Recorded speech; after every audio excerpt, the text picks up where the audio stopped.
I'm arguing that Sharia law is superior to human rights because Sharia rule preserves marriage and family. So Harris, you want to criticize Islam and call Islam barbaric for having slavery, but imagine if I asked you this question. Do you support using weapons in war? Do you support using guns to shoot people or swords to stab people and kill people? Do you support that? Because all of that is violent. All of that is barbaric. Presumably, you'd say, yeah, of course I support weapons and killing, because how else are you going to fight war and defend yourself?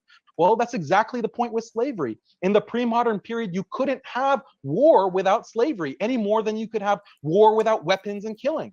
In other words, if killing people can sometimes be justified, then slavery can also sometimes be justified. You should just acknowledge that slavery could be completely justified in certain circumstances, which, by the way, are the circumstances people have lived in for 99% of human history. Now, if you want to argue that Islam requires enslaving people today, I would say that that is not correct. It depends on the imam. The imam has the option to pardon people and forego taking slaves in war. So in modern times, a hypothetical imam could exercise this option and still be 100% consistent with the most strict understanding of traditional Islamic law.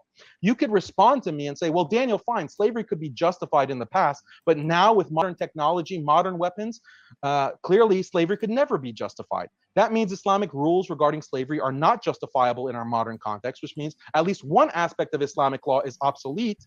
And if one aspect of Islamic law is obsolete due to modern technology, then why not all of Islamic law? But the response to this is simple. Which is the better world? One with the constant threat of nukes and constant terrorizing of the world's poor people with trillion-dollar weapons programs? In light of these modern technological horrors, the practice of Islamic slavery actually seems a far better alternative in the context of war, even if it were practiced today. Now, let me get to the point about sex slavery. Yes, taking sex slaves was not only morally justified, it was morally necessary.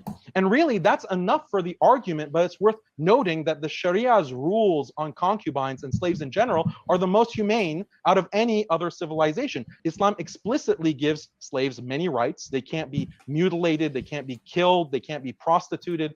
For women, if she gives birth to her master's baby, the baby is free, and she also is freed automatically when her master dies. And I think the audience sees that.